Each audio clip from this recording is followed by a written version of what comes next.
Welcome, ladies and gentlemen, to another edition of Curator's Corner here at the National Civil War Naval Museum. I'm Jeff Seymour, curator and historian here at the museum. This is our 24th episode, and we are revisiting an earlier episode and looking at another section of Paul letters.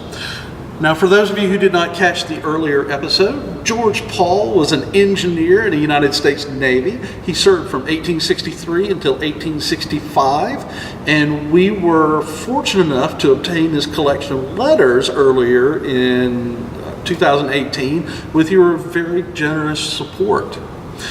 Well, we recently put the second 10 letters in the collection out, and these letters stretch from November of 1861 into March of 1862, and we see the disappointment of George Paul failing his engineer's entrance test.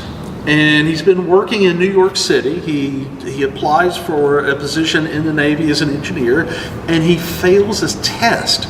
So we actually see some of the disappointment that he's going through. He's riding home. It's right here during the holiday season. He's worried about getting letters from mom and dad. So there's all of this going on.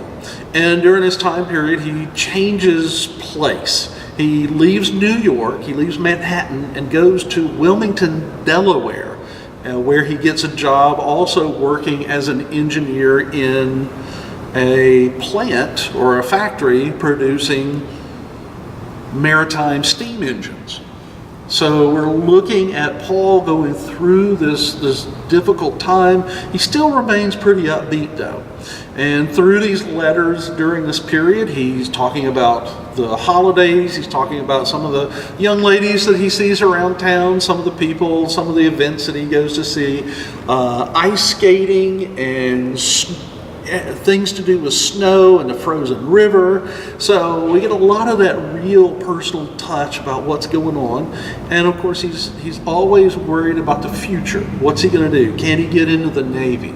So these are actually a good segment of these letters to look at and get a feel for the real happenings of an individual in the midst of wartime. Well, ladies and gentlemen, please come down and see this amazing collection at the National Civil War Naval Museum.